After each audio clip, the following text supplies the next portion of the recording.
Esqueci de começar a gravar, mas agora eu tô gravando. Na nossa última reunião, a gente parou num clímax onde emocionou diversas pessoas, né? Aí assim, vamos começar dessa parte aqui, onde parece que tudo tá se afundando na vida do nosso protagonista. E agora vamos ver como é que as coisas vão se desenrolar nesse capítulo, né? Nesses capítulos finais. Então vamos lá. No hotel. A gente sabia que ele não ia durar no colégio. Dono Fioli, quando não gostava de um professor, fazia de tudo para ele ir embora. O professor Ayrton era um deles. Ele mesmo dizia pra gente que não aguentava a escola, a diretora e a cidade toda fedorenta. Uma noite, estava sem nada para fazer e me deu vontade de conversar com ele. Eu nunca tinha conversado com o professor Ayrton, porque achava que ele não gostava de bater papo com aluno. Mas assim, mesmo fui no hotel onde ele morava. Bati na porta e o professor Ayrton mandou entrar. Vi que ele estava de fogo. Seu quarto era uma bagunça só, com roupas, livros, papéis por tudo que é canto. Na parede, o professor Ayrton tinha grudado aquele quadro maluco.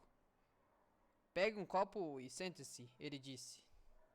Pôs cerveja no meu copo e ficou me olhando daquele jeito gozador.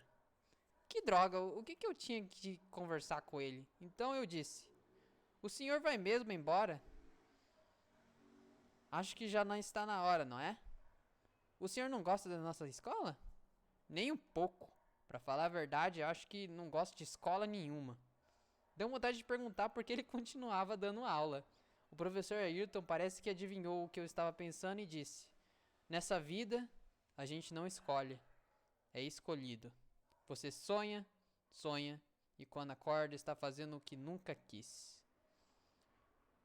O que o senhor gostaria de fazer? O professor Ailton balançou a cabeça. Depois me disse sem responder a minha pergunta. Eu acho que também você deveria ir embora daqui, enquanto ainda é tempo.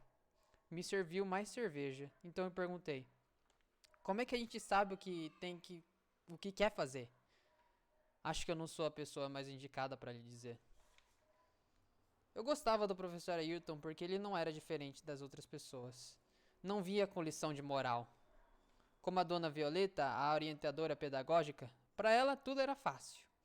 Tenha o pensamento positivo, dizia, e o mundo abrirá as portas para você. Como é que a gente podia ter pensamento positivo se nada era positivo? A única coisa que posso lhe dizer, falou o professor Ayrton, é que você deve transformar a sua vida numa aventura. Ele olhou para o canto na parede e continuou. Deixe que a inocência fale por você. Acho que ele estava bêbado. Quando fui embora, o professor Ayrton me disse: Mas a escola, você vê, não quer que os meninos sejam inocentes. Quer que sejam adultos. Saia dessa cidade, menino. Saia. No bar do Carioca. Sair como? Primeiro não sabia o que eu queria. Depois não tinha dinheiro. Mas o pior era a falta de vontade. A única coisa que eu queria era ficar deitado até tarde e de noite sair com Batata. Mas o Batata era meio burrão e a gente não tinha muito o que conversar. Eu já estava cheio disso. Só quando a gente ficava de fogo é que a coisa melhorava um pouco. Eu não parava de falar besteira e o Batata contava cada uma. A gente gostava de ir no bar do Carioca porque ele nunca pedia documento e deixava a gente beber em paz. Quando a gente bebia, o Batata ficava valente, mas eu ficava triste. O Batata queria brincar com todo mundo. Uma vez, queria bater nos bebuns. Outra vez, quase deu um soco no Carioca. Você está roubando na conta. Deixa ele, Batata. Deixa coisa nenhuma. Quebra a cara dele. Foi um sufoco segurar o Batata, que dava dois de mim. Mas ele acabou sentando e a gente pediu mais uma cerveja. E eu ficava mais triste ainda. E nem escutava o Batata falar. Eu só pensava em Lúcia Helena e me dava uma doideira. Uma vontade de chegar nela e dizer tudo o que eu estava sentindo. Mas na hora H, faltava coragem. Uma vez até parei de madrugada no portão da casa da Lucilena e falei um monte de coisa que ninguém escutou. De fogo, eu estava apaixonado por ela, mais apaixonado do que quando estava bem. E me dava tanta destreza de saber que aquele idiota tinha tirado Lucilena de mim.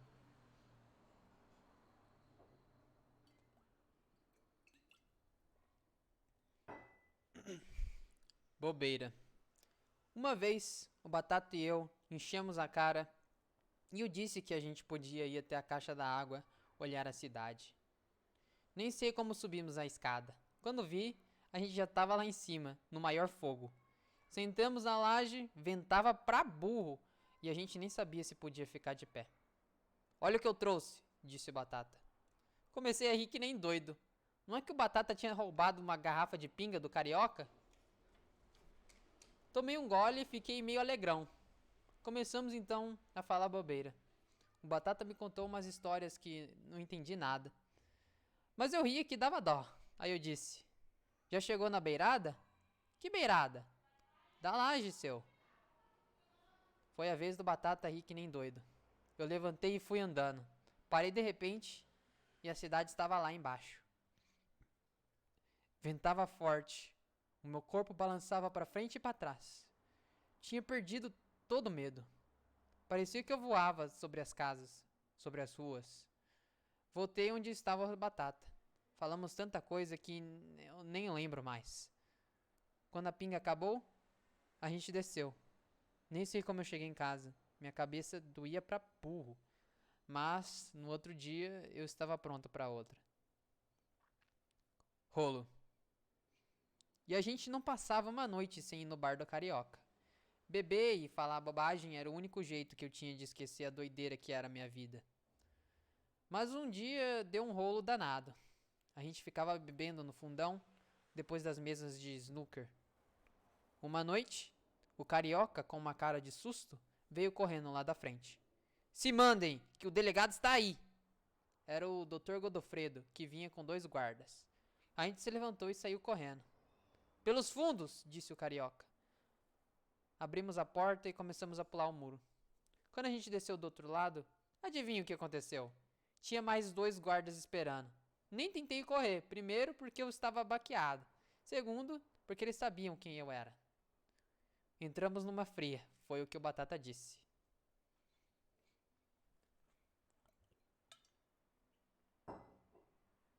Na cadeia. O Batata foi o primeiro que falou com o delegado. Quando chegou na minha vez, eu estava com medo danado. Não sabe que menor não pode beber? Sei. Sei sim, senhor. Responda direito, moleque. O Dr. Godofredo deu um tapa na mesa. Depois me perguntou mais umas coisas que eu não entendi direito.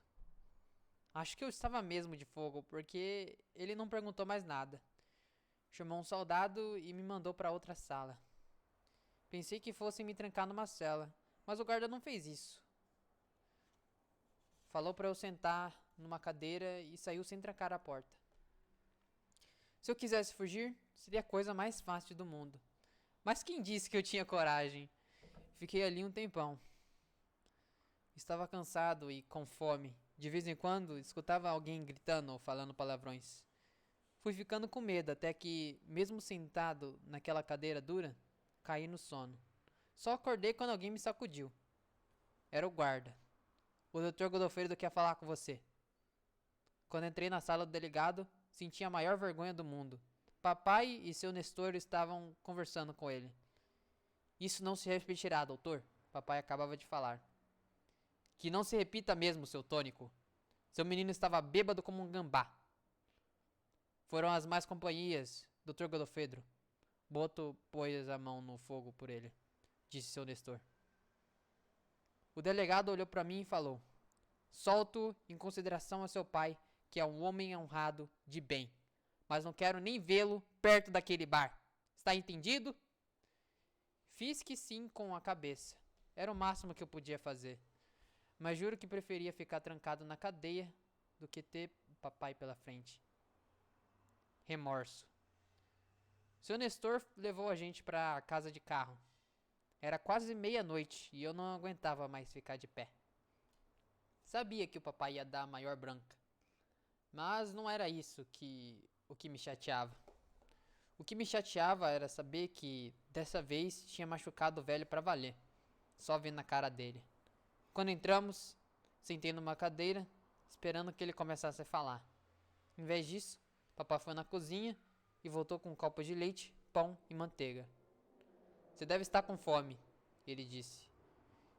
Me deu tanto remorso que eu não consegui comer. Fiquei olhando o leite, o pão, a manteiga. Aí não aguentei mais. Pus a cabeça entre os braços e chorei feito uma criança. Papai veio perto de mim e me abraçou. Reparei que também ele estava chorando. Aí foi que decidi. Não estava certo ficar maltratando os outros só porque eu tinha raiva de mim. Então naquela hora, prometi em voz baixa que nunca mais ia magoar papai. Que culpa ele tinha que eu era infeliz? Fuga. Passei a noite sem dormir, só pensando na minha vida. De madrugada, me chamaram do jardim. Era o Batata. Ele pulou a janela. Vi que ele estava com o olho todo preto. Teu pai? Perguntei. Ele fez que sim com a cabeça. Já disse que o Batata é muito forte, mas o pai do Batata dá dois dele. Um monstro. Reparei que também que o Batata estava com uma mochila. Você me arranja um lugar para eu dormir aqui? Fugi de casa, ele disse. Para onde você vai? Para São Paulo. Amanhã cedinho pego o ônibus. O que você vai fazer lá, meu? Você não conhece ninguém. Qualquer coisa é melhor que em casa. O Batata estava ficando pirado mesmo. Arrumei a cama do Lelo para ele. Mas a gente não conseguiu dormir. Ficamos conversando até de manhã. Então o Batata se levantou e eu disse: Você tem grana? Um pouco. Dá pra passagem. Abri a gaveta e peguei uma nota de $10, novinha que o Lelo tinha me dado. O Batata não quis aceitar de jeito nenhum. Larga de ser besta, depois você me paga. O Batata me prometeu que a primeira grana que ganhasse, ele me pagava. Prometeu também que me escrever contando tudo. Quando ele se mandou, juro que fiquei com inveja. O pai dele podia ser um cavalo, mas isso era até bom. Pelo menos o Batata se mandava de vez.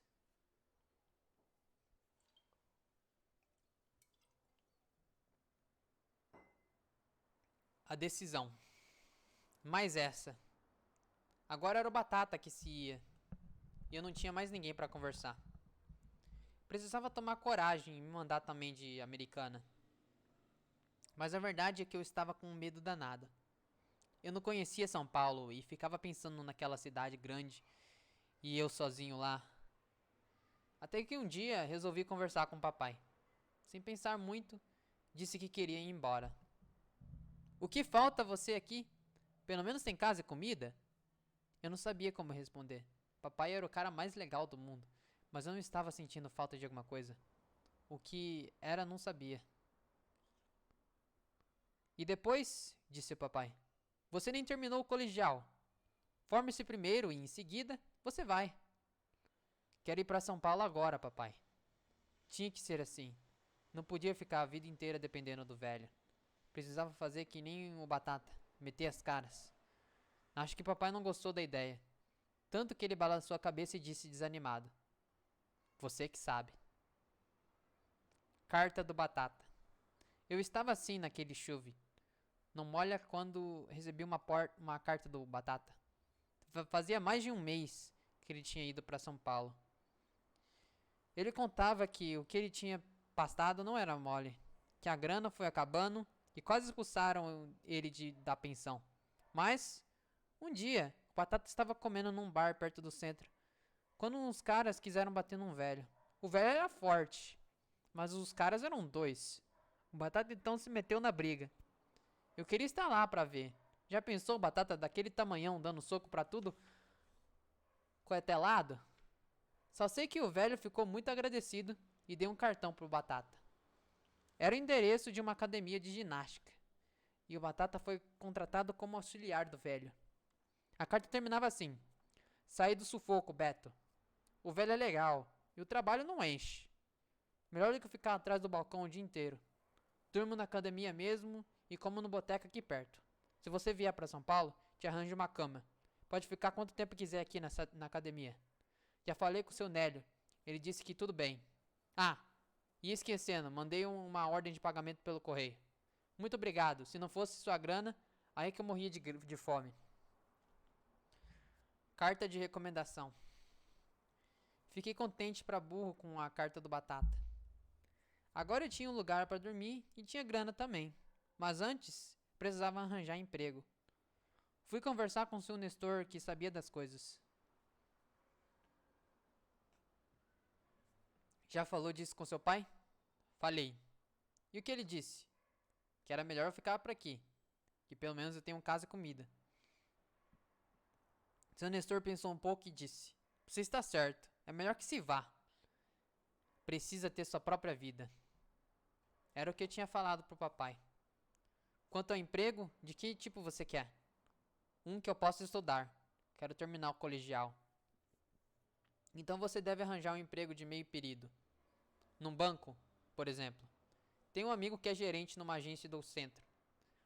Sabe regra de 3? Um pouquinho de contabilidade? Falei que sim. A verdade é que eu não sabia direito. Mas não custava estudar um pouco. Foi o que o seu Nestor disse. Mesmo se não souber, é fácil. Você aprende 3 tempos. Acho que não será difícil você conseguir um emprego. Em seguida ele perguntou: Precisa de alguma coisa, Beto? Nada não, seu Nestor. Se precisar é só falar comigo. Obrigado, seu Nestor. Ele pôs a mão em meu ombro. Amanhã eu lhe dou uma carta de recomendação. O Alves é muito meu amigo. Pode contar com o emprego. O convite. Papai tinha ido ao cemitério visitar o túmulo da mamãe. Estava sozinho em casa quando apertaram a campainha. Abri a porta e levei o maior susto da vida. Era Lúcia Helena. Fiquei que nem besta ali parado. Como é, Beto? Não me convida para entrar? Ela perguntou. Desculpa, entre, por favor. Lúcia Helena trazia o envelope na mão. Desconfiei que era convite de noivado, mas em vez de me entregar o envelope, ela ficou brincando sem parar com ele. Depois de algum tempo, em que ninguém falou nada, ela disse: Então você vai embora. Fiz que sim com a cabeça. Ela deu um risinho sem graça e continuou. Papai disse que você vai trabalhar num banco. Se eu passar no teste. Claro que passa, ela disse. Além do gerente ser amigo de papai, você é uma pessoa muito inteligente. Ela riu de novo pra mim. Aí que eu vi como Lúcia Helena estava bonita. De tanta raiva, nunca mais tinha olhado pra cara dela.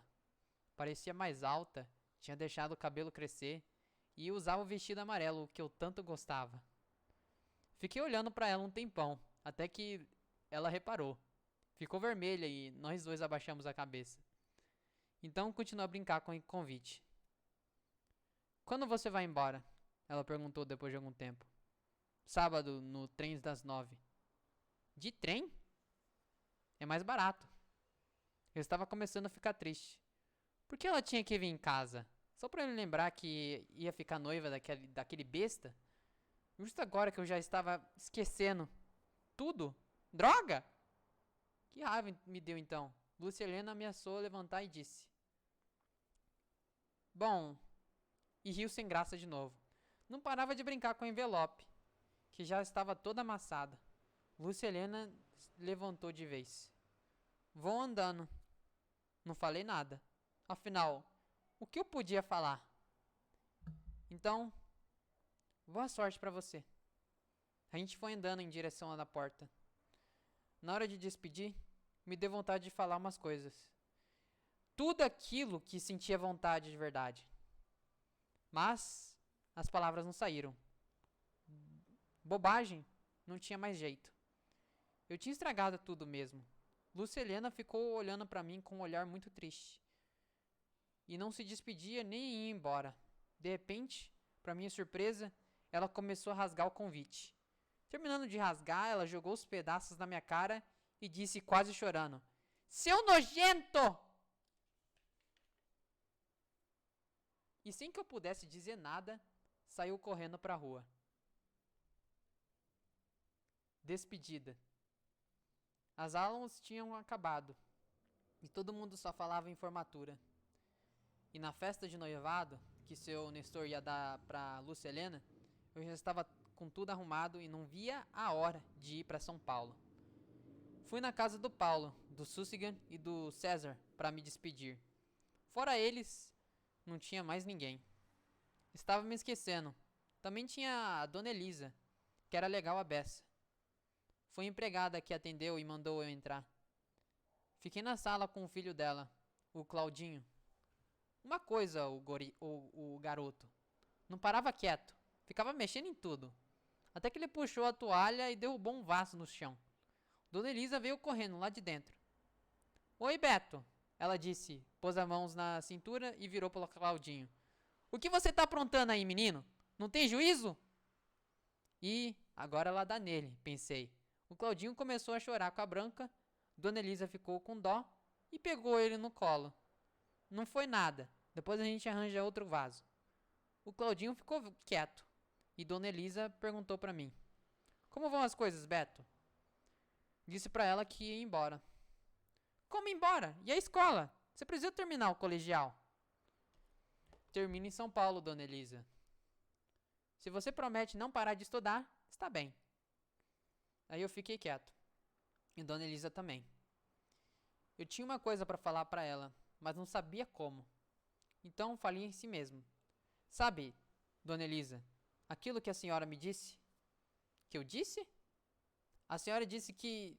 Bem, a senhora disse que as pessoas não deviam machucar as pessoas. As pessoas que a gente gosta. Dona Elisa riu pra mim. Claudinho tinha pulado do colo dela e estava mexendo de novo nas coisas. Bem, eu acho que a senhora tem razão.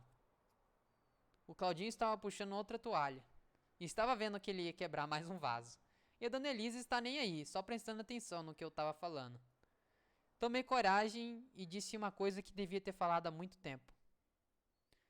Também eu queria pedir desculpas. Desculpas de quê, Beto? A senhora sabe aquelas molecagens que eu fiz na sua aula. A partida. Papai foi comigo até a estação. Entrei no vagão de segunda e escolhi um bom lugar. Sorte que o trem estava vazio. Papai ficou ali do meu lado. Só dando recomendação. Que eu devia tomar cuidado com os batedores de carteira. Que me alimentasse bem. E se precisar de dinheiro, liga pra mim. Que eu mando no mesmo dia pelo correio. Coitado do papai. Duro como ele andava, assim mesmo tinha me arranjado uma grana. O trem apitou e começou a andar. Papai me apertou a mão com força. Vi que ele estava emocionado pacas. E eu então me segurei para não chorar, porque o velho ia ficar sozinho e eu não queria que ele pensasse que eu estava triste. O trem foi saindo da estação e a cidade começou a correr do meu lado. Era como se eu fosse vendo as ruas e as casas pela última vez. O vento batia com força na minha cara e comecei a ficar contente, porque finalmente tinha saído daquela jossa.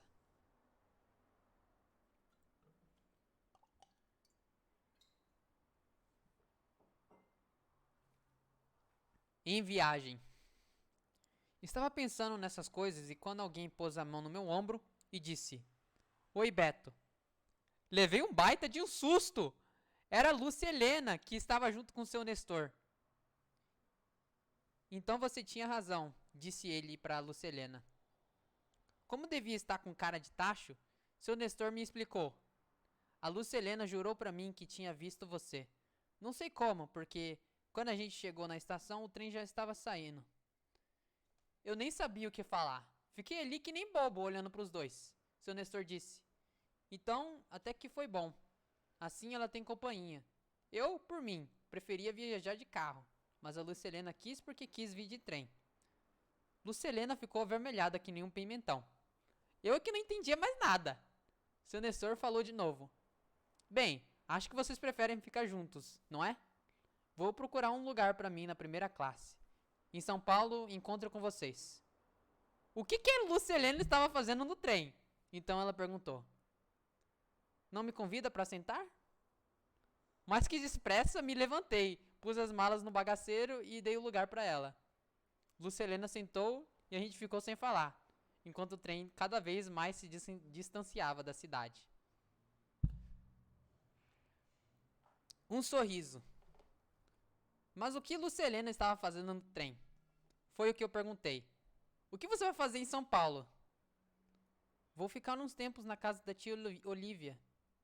E sem esperar que eu perguntasse por quê, começou a me explicar que andava muito nervosa e que o médico tinha recomendado que ela viajasse um pouco. E a festa de noivado? Não era semana que vem? Acho que não vai ter mais festa. Com medo, perguntei. E o Mário Antônio? A gente resolveu dar um tempo. Meu coração bateu mais forte. Eu não sabia o que fazer com ela ali do meu lado. Me lembrei que antigamente eu era o maior potoqueiro do mundo. Não, antigamente não tinha dúvida. Comecei a contar o que eu ia fazer na vida.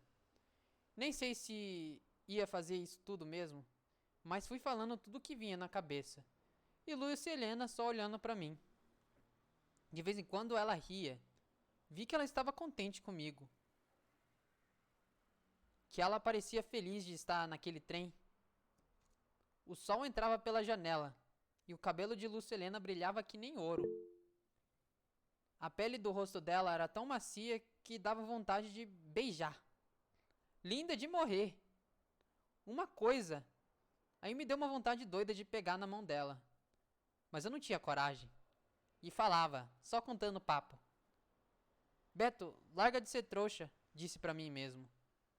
Até que o trem deu um solavanco. Meu braço encostou no dela. Lúcia Helena estremeceu, mas não tirou o braço. Agora, pensei. Faltava coragem. Agora, Beto, vamos! E sem pensar mais, agarrei a mão dela. Lúcia Helena estremeceu de novo, mas não tirou a mão. E riu pra mim, com aquele sorriso maravilhoso que só ela sabia dar. Apertei a mão de Lúcia Helena com força, como se tivesse medo que fosse perdê-la outra vez. E disse uma coisa que fazia tempo que estava na minha garganta. Te amo. Ela sorriu de novo e pôs a cabeça no meu ombro.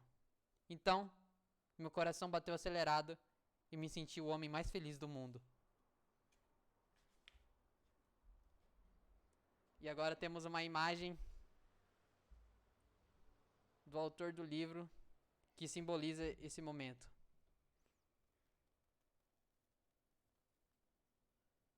Mandei no grupo. Então, pessoal, fala pra mim que não acaba aí, eu quero saber o restante, ó. Eu vou ter que entrar eu tô igual aquela menina da Escrito nas Estrelas, A Culpa das Estrelas, quero entrar em contato com o autor desse livro, pelo amor de Deus. Nossa, depois de tantas reviravoltas, um final feliz pro casal. Que bacana. A fase da maturidade, né? Todos os lados da transformação, né? Do adolescente para a maturidade, transformando-se. E ele fala, já se coloca como um homem, rompendo os laços familiares, né? Eu achei, então, situações tão simples e tão intensas, né? Para todos, né? Bacana, eu gostei muito da Hora do Amor. Eu achava que ele não ficaria com ela, que ele iria descobrir seria um outro amor que ele iria, mas não faria sentido, né? Ele guarda isso há tanto tempo. Bacana. pessoal, se eu não me engano, ainda tem uma coleção de livros que ele fez, ainda continuando essa história, né? Porque não pode acabar desse jeito, né? Pelo amor de Deus. Ele dá esse boom no final. Ainda tem uma coleção, mas eu não tenho a segunda parte desse livro. Só tenho essa primeira parte. Mas assim, vocês gostaram? Legal, tá?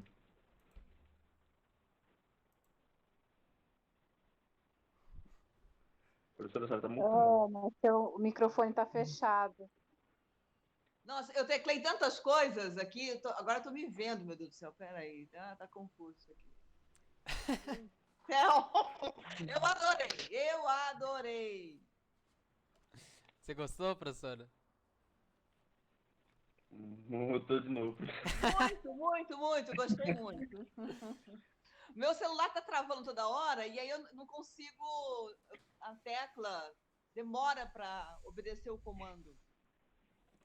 Mas eu tô Ah, pensando na semana que vem de eu fazer dar um assim, antes de começarmos com narrativas, fazer alguma leitura poética, uma leitura poética. como se fosse um sarau, poemas. Sei, Assim, sugestão, né? O grupo decide. mas feito da autoria de cada um ou de outros poemas que Fica alguém pode livre, ser. fica livre. Não, fica livre. Eu não sei escrever um poema, né? Então, prefiro beber na fonte dos autores, dos poetas. Entendo, Mas aí entendo. ficaria um sarau, cada um poderia ter, para quem quiser, fica livre, não é? Quem De quer ler um compartilhar, poema tá da livre. sua escolha. Quem quiser compartilhar qualquer tipo de texto, pode ir Sim, compartilhando. Pode ir lendo em voz alta também. Não sou só eu que pode ler em voz alta também, sabe? sim, fica aberto o microfone a todos. Exatamente. Vamos colocar a sugestão, fazer um Pode ser muito sarau interessante. literário. Tema livre e também microfone livre. Caso vocês ainda estejam bastante ansiosos, eu posso tentar procurar a segunda versão do A Hora do Amor, mas eu tenho que fazer uma pesquisa e procurar, porque eu sei que tem uma coleção É difícil, né, achar sobre. esse troço aí. Eu tentei achar essa Hora do Amor aí pelo PDF, mas não consegui, só achei parte dele no site, vai ser difícil encontrar essa parte 2. Qualquer coisa a gente fica com lâmina, sangria, história de John. Gente, eu tô ansiosa também pelo aquele texto que eu vi lá que a Ana colocou, do gato. Gente, é maravilhoso. Qual? Acho que é Edgar Allan Poe. Ah, não, mas foi o retrato oval. Eu não coloquei o gato negro, o gato preto. Bom, lá É na que ela um descrição pouco, tá. né? Eu acho que nós mencionamos, mas eu acho que eu não, posso, não coloquei. Ou então alguém. Eu não coloquei, não. Sobre o quê? Estou falando do. Não, é que Edgar Allan Poe é um escritor de contos, mais para o sobrenatural, para uma literatura mais gótica, Ah, sim. mistério. Então tem o Retrato Oval, o Gato Preto. Eu Eu tenho acho que algumas obras dele o aqui. espelho que nós lemos foi do Machado de Assis, não foi? É, Sim, você fez uma apresentação em PDF do que seria trabalhado, lembra que você mandou no grupo? Mandou uma imagem fofinha de um livro, assim, quando foi lá quando foi ah, criado. sim, ela tá falando do que eu tinha te mandado, professora. Ah, tá bom. Sim. Aí eu vi lá, já Aí fiquei, tinha umas ai, obras gente, é a iniciais hora. que eu tinha marcado. Eu Sim, ainda sim. tenho o Edgar Allan Poe aqui. Eu posso mostrar pra vocês, assim, alguma vez. Eu acho que Certeza. essa ideia da Ana é boa. Tipo, uma semana a gente fala, vai um conto, na outra um sarau. Um conto, um sarau. É, sim, interessante. Sim. Ah, eu já estou vendo uns poemas aqui, viu? Tô inspirada. Pode ligar um pouco, é daquele texto, né, professor? Do que a senhora apresentou aquela vez na aula, que é aquele. Não lembro se era o gato preto que a senhora apresentou também, que era na aula que a senhora fez a gente terminar o livro. Sim, foi. Aí, no caso, foi acho que o Retrato Oval do Edgar Allan Poe. Ah, O Rogério, mistério, né? você pega inspiração do Edgar Allan Poe? eu só foi o castelo que eu tirei do Edgar Allan Poe. Eu pequei pra achar esse Edgar Allan Poe, que eu lembrei que era a inspiração que a professora colocou na aula, eu fui tentando achar e achei, né? Só que eu nunca consegui baixar em PDF um livro dele, então eu Hum, nunca consegui. se você quiser, eu tenho vários sites de sites que dá pra baixar PDF do livro. Ah, sim, beleza então. Tem o Lê Livros, que é bem famoso também, que é um site que disponibiliza. Professora, você tá mutada de novo. Oh, eu sei. Desculpa, desculpa. Põe no grupo. Eu só conheço o Domínio Público, que é uma biblioteca virtual. Acho que eu conheço esse Porém, não também. sei se tem, assim, tem autores contemporâneos. o canal do domínio público. É que eu bom acho para que os tem nossos bem leitores acessarem, né? Ter essas dicas de sites que facilitem aí o acesso a obras, né? A leitura.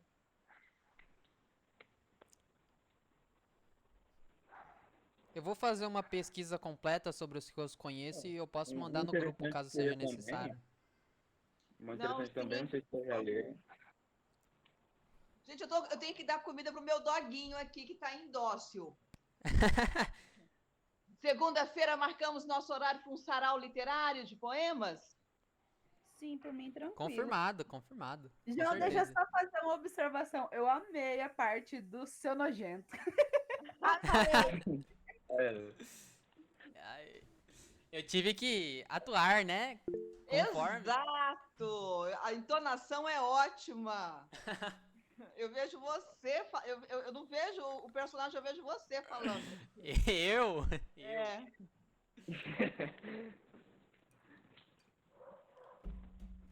Mas, gente, eu vou me despedir daqui. Me despeço com vocês. Certo.